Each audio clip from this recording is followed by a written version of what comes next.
O transtorno de personalidade borderline, ou TPB, é muito mais que dramaticidade ou instabilidade passageira. É uma condição psicológica complexa, marcado por uma angústia profunda e uma dificuldade intensa de regular as emoções. Para entender melhor, conversamos com a psicóloga Laura Souza, que começou explicando a essência do transtorno. O transtorno de personalidade borderline, ele é definido pela intensidade, né, e pela constante instabilidade. Isso a gente fala de humor, obviamente também entra a questão de relacionamentos, né? Então, são pessoas que têm mudanças bruscas de humor, né?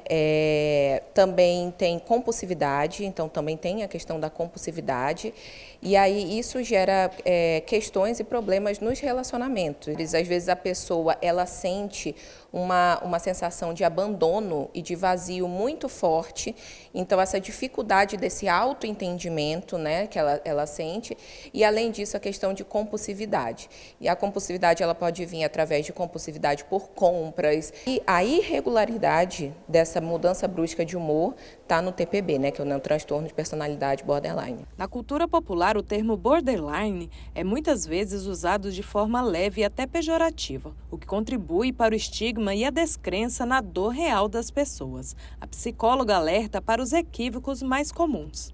Tudo que é voltado para a saúde mental, inclusive os transtornos é um dos pontos da saúde mental, né? Mas tudo que é voltado para a saúde mental e que vira piada, a gente já tem que pensar numa forma de trazer informação para a sociedade e para tentar combater. Eu acredito piamente assim que a gente só combate essas questões através de informação. Quanto mais informação a gente traz e mais a gente fala sobre, então, falar sobre as características, entender as diferenças entre borderline, que é um transtorno de personalidade, bipolaridade, que aí já entra como um transtorno de humor e existem essas diferenças, né?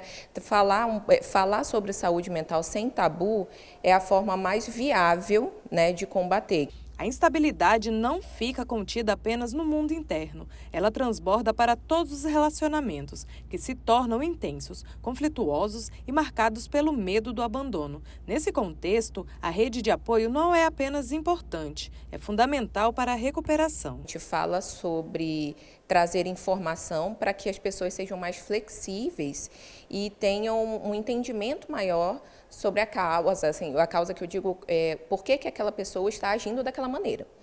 Por quê? O TPB, ele traz essa dificuldade da pessoa nos relacionamentos, né? Porque existem muitos conflitos que a pessoa passa na vida amorosa, com a família, pela oscilação de humor muito brusca, né? E também no ambiente de trabalho. Então, a gente pensa assim, se a família que convive com aquela pessoa desde sempre tem dificuldade do entendimento, você imagina as pessoas do trabalho, né, que vieram de outro tipo de criação, não tem uma convivência tão forte com aquela pessoa, até aquela pessoa ser integrada, incluída naquele ambiente de trabalho.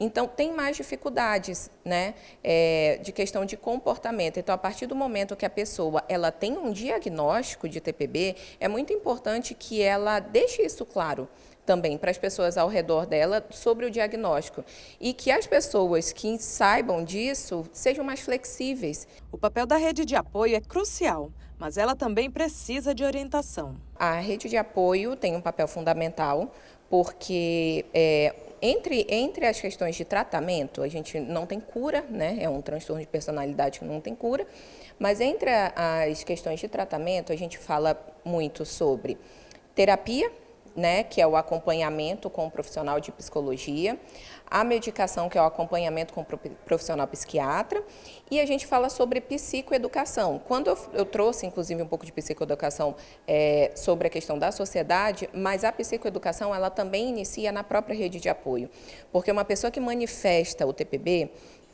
muitas vezes a família não está pronta, né? Ela não tem nenhum conhecimento sobre isso. Então, para que a família tenha entendimento e possa ajudar como, de fato, uma rede de apoio, ela precisa ter essas informações.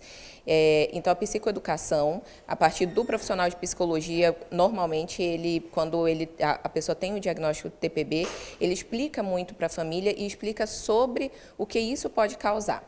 Além da terapia, estratégias de autocuidado, exercícios físicos e a manutenção de uma rotina são poderosas aliadas. E o envolvimento da família no processo, entendendo o transtorno, é a quebra-chave para reduzir o estigma dentro de casa e criar um ambiente de cura. É muito importante que a família saiba, né, tenha informações sobre isso, saiba o que pode gerar e para poder ser de fato essa rede de apoio. Receber um diagnóstico de TPB pode ser assustador, mas também é o primeiro passo para recuperar o controle da própria vida. A mensagem final da especialista é de claro otimismo. Não desista do tratamento, porque é a partir do tratamento que você vai conseguir ter uma compreensão melhor de mundo, do que você vive, e a partir também do tratamento em que você vai ter uma regularidade maior, emocional, até mesmo para passar isso para as outras pessoas, para as pessoas que estão ao seu redor, para que elas tenham mais informações sobre a situação, né, que você passa e possam te auxiliar. Então, assim, a gente, quando fala de rede de apoio, a gente tem que pensar também que a rede de apoio não pode desistir dessa pessoa e essa pessoa também não pode desistir de si.